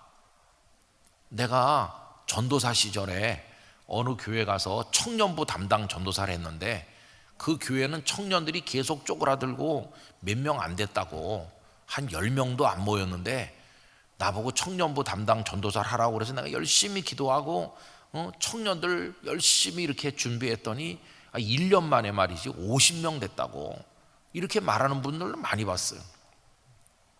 근데 거기서 전도사 하다가 그 다음에 안수받고 부목사가 돼가지고 다른 교회로 갔더니 그 교회에서 목사님이 장년부 성경 공부도 인도하라고 그러고 교구도 맡으라고 그래갖고 맡았는데, 내가 맡은 교구는 굉장히 부흥하고 내가 인도하는 성경 공부반에는 성도들이 많이 와갖고 잘 됐다고 그래요. 그런 얘기를 쭉 하는 분들 얘기를 옆에서 듣고 보면은 아이고, 들어드리긴 들어드려야 되죠, 그죠? 이분도 한때 굉장했구나. 근데 그렇게 말할 때 그 얼굴에 자부심이 넘쳐나는 거예요. 당신은 잘 모르겠지만 내가 소시적에 이런 전도사였던 적도 있었고 이런 부목사였던 적도 있었어요, 이렇게 얘기하는 거예요. 그분이 손으로 만든 걸 얘기하는 겁니다. 지금 내가 전도사 때 내 손으로 뭘 만들었는지 아세요? 내가 부목사 때 내 손으로 만든 게 얼마나 굉장한지 아세요? 이렇게 자랑하는 거예요. 그런데 그 이후에 담임 목사가 됐는데 안 되는 거예요. 그럼 안 되는데 꼭 뭐라고 얘기하느냐 하면은, 주님, 제가 죄인이고 연약해서 제가 능력이 없어서 못하는 겁니다. 주님 절 좀 도와주세요. 이렇게 말해야 되는데 그렇게 말을 하지 않고 이렇게 말해요. 내가 전도사 때도 이렇게 했던 사람이고 내가 부목사 때도 이렇게 했던 사람인데 이 교회는 말이지 날 받쳐주지 않는다고. 장로님들도 사사건건 트집을 잡고 이상하게 꼬부라진 교인들만 여기 모여가지고 그냥 내 발목을 잡고 그래갖고 잘 받쳐주는 교회만 내가 갔으면은 확 일어나게 했을 텐데, 이러면서 원망하는 거예요. 원망하다가 3, 4년 하다 안 되면 또 다른 데로 가요. 갈 때 기대감이 뭡니까? 잘 받쳐주는 사람 많겠지. 가보니까 뭐 거기 받쳐주긴커녕 잡아당기는데 또 안 돼요. 또 옮기고. 그래서 은퇴하는 분들 많이 봤어요. 그러다 세월이 가는 거잖아요. 그리고 은퇴할 때 되면 회한에 깊은 마음이 있는 거예요. 왜 이렇게 됐지? 내가 전도사 때 이렇지 않았는데, 내가 부목사 때 모두가 다 잘한다고 그랬고 내가 맡은 교구는 정말 잘 됐는데 그 다음에는 하나님이 나를 갖다가 이상한 교회로만 보내가지고 날 도와주는 사람이 없는 교회들만 돌다 보니까 내가 그냥 이렇게 끝나고 말았다. 그런 이야기 하시는 분들 제가 많이 봤어요. 참 이게 우리가 생각해 봐야 되는 거예요. 여러분, 그 전도사님 시절에 열심히 했겠죠. 물론 얼마나 열심히 했겠어요. 순수한 마음으로. 그걸 모르는 거 아니죠. 다 그런 게 있어요. 그런데 그게 뭡니까? 내 손으로 만든 조그마한 움막 같은 거예요. 어떻게 하나님의 손보다 내가 만든 걸 더 대단하게 여길 수 있습니까? 그냥 우린 부끄러워할 뿐이에요. 부끄러워하면서 하나님의 손으로 우리를 빚어 주시기를 기도해야 되는 거예요. 반대로 해야 되는 거예요. 반대로. 설령 좀 제법 큰 건물을 내 손으로 지은 듯이 보여도 하나님 이건 내가 한 거예요. 솔로몬이 하나님 이건 내가요, 하나님 위에서 지어드린 거예요, 여기 와서 계세요, 이렇게 말하면 안 되는 거예요. 하나님은 온 하늘들의 하늘이라도 하나님을 모실 수 있나? 그저 하나님 앞에 내가 기도하는 건 저희가 정성을 모았으니 버리지 마시고 여기 와서 엎드려 기도하걸랑 저희의 기도를 들어주세요. 이것뿐이지 그 이상의 뭐가 있겠습니까? 우리 영락교회도 한경지 목사님 이후로 오늘까지 많은 군대 교회도 지었고 지방 농촌의 예배당도 지었고 뭐 학교들도 많이 섬겼고 지금도 하고 있고 많은 걸 하고 있는데, 이게 사람의 손으로 지은 집이 이걸 굉장하게 생각해서 이걸 하나님보다 더 큰 것처럼 착각하면 절대로 안 되는 것이. 전 우리 영락교회 성도들이나 우리 영락교회 공동체가 정말로 위대하신 하나님 앞에서 시간이 흐르면 흐를수록 더 작아지기를 원합니다. 갈수록 작아져야 되는 거예요. 갈수록 작아져야 돼요. 바울 서신들을 시간의 순서에 따라서 읽어보면 바울 사도는 가면 갈수록 자기를 더 작게 만들었어요. 더 낮춰서 말했어요. 죄인 중에 괴수라고 했어요. 지극히 작은 자보다 더 작은 자라고 말했어요. 갈수록 자기를 조그맣게 만드는 거예요. 이게 성숙하는 겁니다. 영적으로 무르익으면 갈수록 자기는 작아지는 거예요. 근데 그 백성들의 타락이 성전 이거 우리가 지은 거예요, 하나님 굉장하죠? 그러면서 손으로 지은 거 자랑하고 그 안에다 하나님을 몰아넣고 여기서 영광 받으세요 그러면서 거기 엎드려서 하나님 앞에 눈물로 기도해야 되는, 기도하는 집이라고 그랬으니까 그래서 성막도 만들게 하시고 그런 건데 기도는 안 하고 거기서 왕노릇 하는 거예요. 이거 우리가 지었잖아 이렇게 하면서 기도를 안 해요. 왜 기도를 안 합니까? 자기들이 왕인데 뭐 아쉬울 게 없잖아요. 그런 이들은 기도를 안 하는 거예요. 기도는 누가 하는가?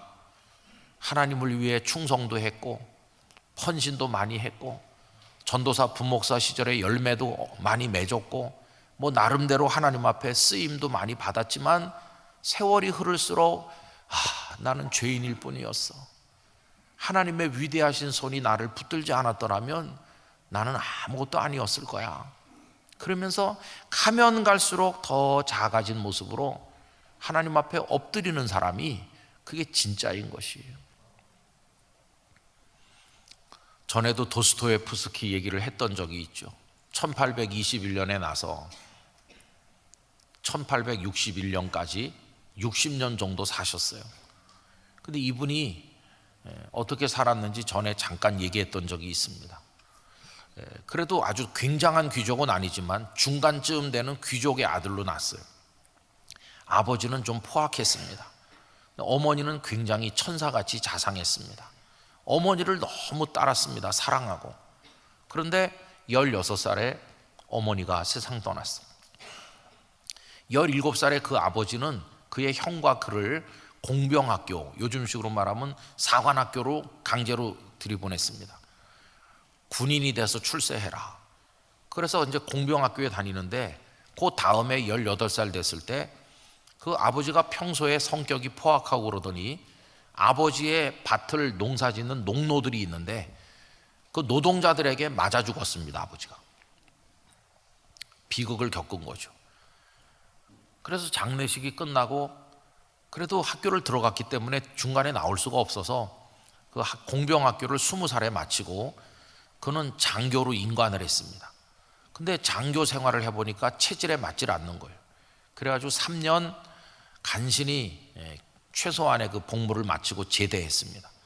그리고는 나는 글 쓰는 게 나의 취미다, 내가 하고 싶은 거다. 그래서 한 2, 3년 동안 노력을 한 끝에 첫 번째 작품을 발표했는데 가난한 사람들이라고 하는 작품을 내서 큰 인기를 모아서 하루아침에 유명 작가의 반열에 올랐습니다. 그리고 그는 젊은 지식인들과 어울리기 시작했어요. 근데 그때는 제정 러시아 시대고 니콜라스 1세라는 황제가 다스리던 때입니다. 그런데 황제가 다스리는 그런 체제는 싫다는 거예요. 이제는 모두의 백성들이 다 같이 참여하는 그런 정치 체제로 바꿔야 된다. 그래서 그 지식인들은 대개 그런데 먼저 빠지기 쉬우니까요, 사회주의 사상을 가진 그런 사람들의 모임에 깊이 관여했습니다. 그러다가 니콜라이 1세 황제에 의해서 국가 반란 기도죄로 체포됐는데 28명이 체포될 때 같이 체포됐어요. 그래가지고 재판을 받고 사형 언도를 받았어요. 어떤 설에는 니콜라스 1세가 그들을 진짜 죽이려고 한 건 아니고 겁을 주려고 했을 뿐이다, 이런 설도 있긴 해요. 어쨌든 사형 선고를 받고 나니까 뭐 이게 하늘이 무너지는 거죠. 그래서 28살에 형장에 끌려 나가서 쭉 늘어섰어요. 그 사형을 집행하는 사람이 5분 후에 집행하겠다. 그래서 그 유명한 마지막 5분이라는 얘기가 나온 겁니다.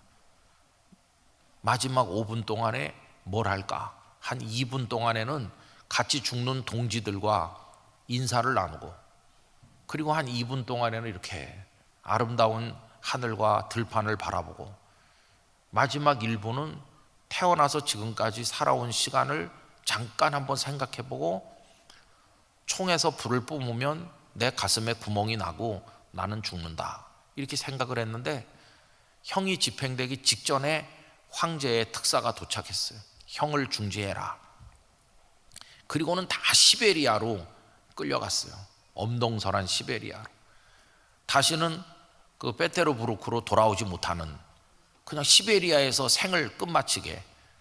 그래서 감옥에 들어갔어. 처음에 4년을 감옥에 갇혀 있었습니다. 그 4년은 완전히 밑바닥에 내려가서 죽고 싶은 시간이었어요. 같이 끌려갔던 동지들은 마음이 더 포악해졌어요. 저 황제를 타도해야 된다. 저 황제가 있는 동안에는 계속 이럴 테니까 죽여야 된다. 점점 마음이 극단적으로 흘러가고 더 골수 사회주의자가 됐는데, 도스토예프스키는 거기서 마음이 변했어요. 그는 그리스도인이 되었고 마음이 따뜻한 사람이 되었고, 인간이 변화되는 것은 예수 그리스도 은혜 외에는 없다는 것을 알게 됐어요. 그럼 어떻게 도스토예프스키는 그렇게 변했을까요? 그때 나탈리 폼비치나라고 하는 한 여성이 와서 그에게 책을 넣어줬어요. 그 책은 성경책이었습니다. 그 시베리아의 감옥에 그 어떤 책도 허락되지 않았고 유일하게 허락된 건 성경책뿐이었어요. 성경을 받아 읽을 수 있었는데, 나탈리 폼비치나라는 여성이 손때 묻은 성경을 그에게 넣어준 거예요. 그래서 그는 성경을 읽으면서 예수님을 만났고, 폭력적인 어떤 운동으로 세상을 바꿀 수 있는 게 아니라 죄인이 변하여 새롭게 되는 것은 주님의 은혜밖에 없다는 것을 알게 됐어요. 그래서 그는 4년간의 형기를 마쳤는데 다시 그 페테르부르크로 돌아올 수가 없거든요. 그래서 이제 거기 계속해서 시베리아에 남아서 살게 됐습니다. 그러다가 한 미망인과 결혼했죠.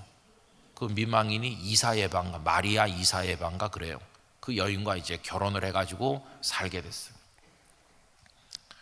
그러다가 이제 39살이 됐을 때 한 10여 년 정도, 10년 조금 넘게 시베리아에 있었던 것 같아요. 극적으로 그는 원래 살던 그 수도 페테르부르크로 돌아오게 됐어요. 그때부터 한 20년 세상 떠날 때까지 작품 활동을 많이 하게 됐어요. 죄와 벌 같은 위대한 작품들을 남기고 지구상에 존재했던 가장 위대한 문호 중에 한 사람으로 추앙을 받게 됐죠. 근데 그가 마지막에 동맥이 파열되면서 세상을 떠나게 되었는데, 임종이 다가왔을 때 그가 어떻게 마지막 모습을 보여주고 있냐 하면은 그 아내에게 그 성경, 나탈리 폼비치나가 감옥 안에 넣어주었던 그 성경, 수도 없이 읽고 또 읽은 손때 묻은 성경, 그걸 가져오게 했어요. 그래서 그 성경을 읽어달라. 그래서 그 아내가 성경 말씀을 쭉 낭독했습니다. 그리고 마지막에 숨이 끊어지기 직전에 그 성경책을 내 가슴 위에 놓아달라.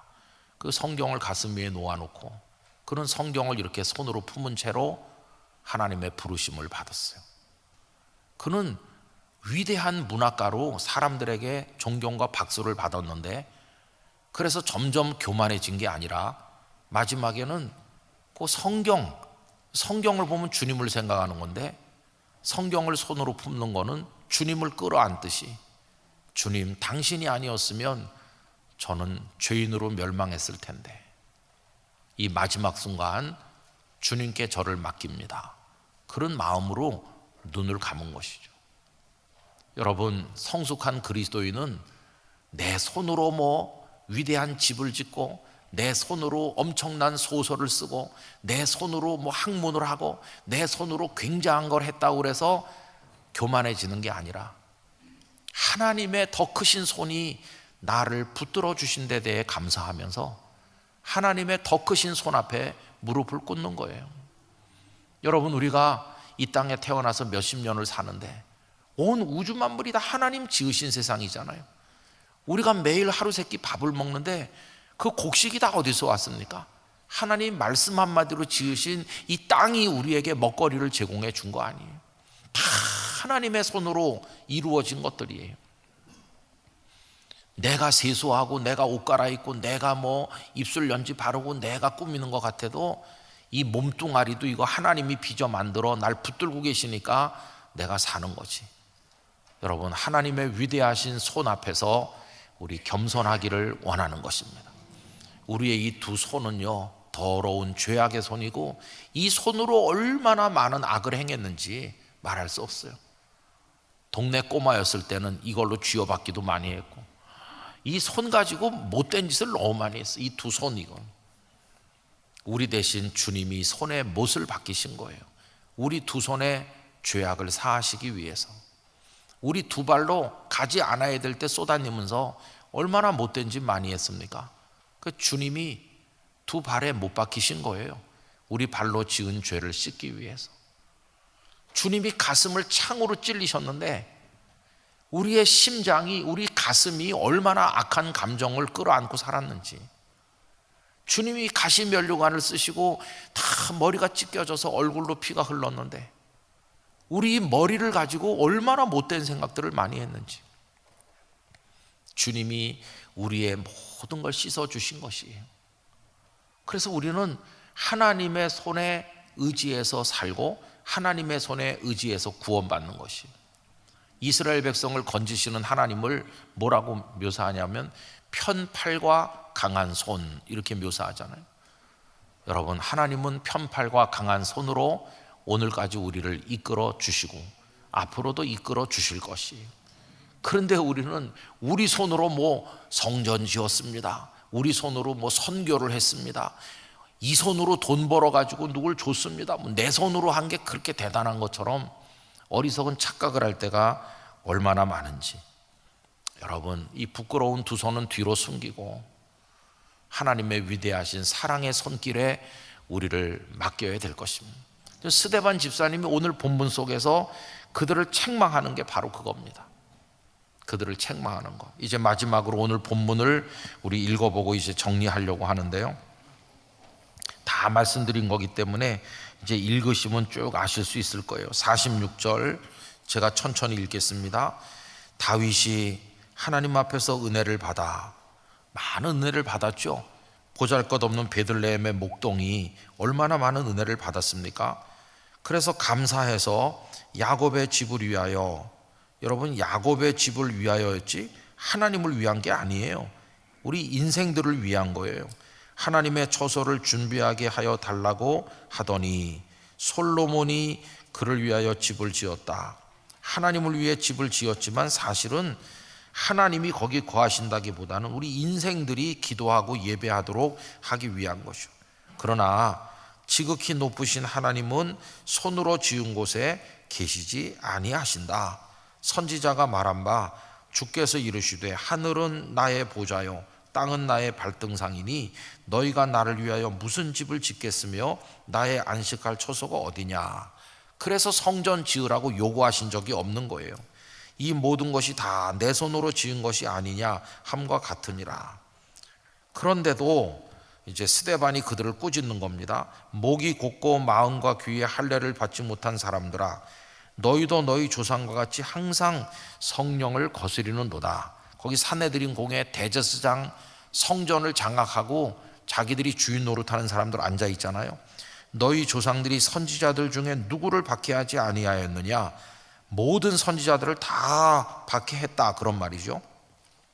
의인이 그리스도가 오시리라 예고한 선지자들을 너희 조상들이 죽였고 이제 너희는 그 의인 그리스도를 잡아준 자요 살인한 자가 되나니 너희가 예수님을 십자가에 죽이지 않았느냐.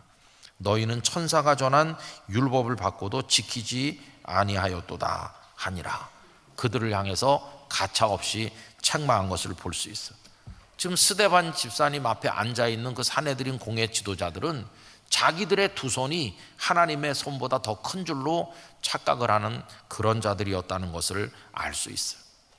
여러분, 우리 영락교회가 제가 늘 드리는 말씀처럼 가면 갈수록 겸손한 교회가 돼야 됩니다. 가면 갈수록 우리 성도들은 작은 자가 돼야 됩니다. 이 두 손을 자랑하지 말고 부끄러워하면서 하나님의 손에 우리를 맡겨서 살아가는 성도가 될 수 있기를 간절히 기원하는 것입니다.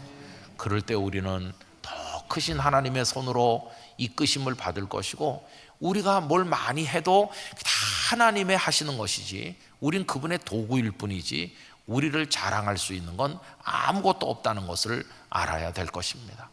여러분, 그런 모습으로 하나님의 품 안에 살아가는 성도들 다 되시기를 간절히 축원드립니다. 기도하겠습니다. 아버지 하나님, 저희들이 하나님이 주신 은혜를 받아서 이것저것 하기도 하고 또 마치 두 손으로 성전을 지은 사람인 양 으스댈 때도 있었는데 생각해보면 부끄럽기 짝이 없는 일입니다. 저희들의 두 손이 한들 무엇을 했겠으며 뭘 대단한 걸 드릴 수 있었겠습니까? 아버지 하나님, 부끄러움을 알게 하시고 하나님 앞에 겸손히 머리 숙이게 하여 주옵소서. 하나님이 하신 위대한 일들, 하나님의 손으로 빚어 만드신 이 위대한 세상, 하나님이 얼마나 크신 분인가 우리가 깨닫게 하여 주시옵시고 하나님 앞에 엎드리는 모습으로 살아갈 수 있도록 이끌어 주옵소서. 저희와 저희 교회가 그런 모습으로 하나님 앞에 엎드리기를 원하옵고 예수님의 이름으로 기도하옵나이다. 아멘.